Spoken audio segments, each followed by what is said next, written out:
මෙන්න දැන් ලැබුණු පුවතක්. ඇතුළත ක්‍රියාත්මක වෙනවා තවත් වැරදි ක්‍රියාවන් කීපයක්.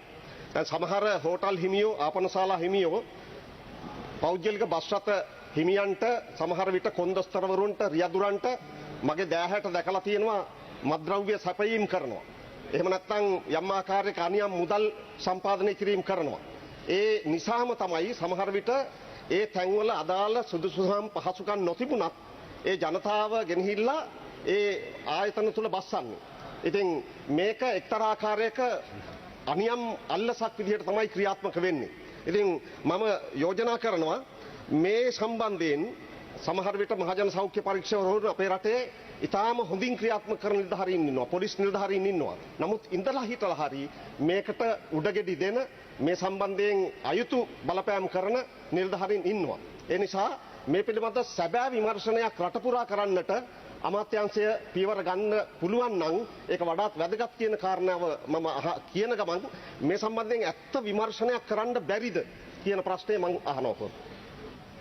අරු කතානායකතුමනි මේක දුරගමන් සේවා බස් රථ සඳහා පමණක්ම වෙච්ච ගැටලුවක් නෙවෙයි මත්ද්‍රව්‍ය උදුර කියන එක. අපි දැන් මේක හැමෝම අවබෝධයක් තියෙනවා රටේ මොකක්ද තියෙන තත්ත්වය පිළිබඳව. මේ දුරගමන් සේවා සහ අනිකුත් බස් රථවල රියදුරු මහත්වරු, කොන්දස්තර මහත්වරු මේ මත්ද්‍රව්‍ය පාවිච්චි කිරීම පිළිබඳව අපි අවධානය යොමු කරලා තියෙනවා. අපේ තියෙනවා අපේ අමාත්‍යාංශය යටතේ NTM National Transport Medical Institute එක, ඒ කියන්නේ ජාතික ප්‍රවාහන වෛද්‍ය ආයතනය, මේ මගින් අපි සැලසුම් කරලා තියෙනවා සෞඛ්‍ය අමාත්‍යාංශෙත් උදව් ඇතුව වාචික සාකච්ඡා මට්ටම පවත්වලා තියෙනවා. ඒ ගන්න පුළුවන් රට ගන්න පුළුවන් නම් අපි තැන් වල on the spot පරීක්ෂණ කරන්න පුළුවන් හැකියාව තියෙනවා අපිට.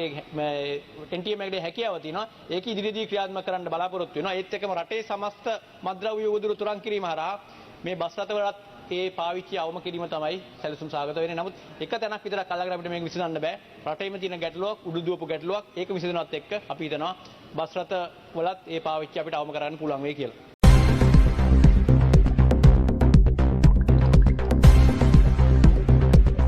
තවත් පුවත් ඉදිරියේදී බලාපොරොත්තු වන්න.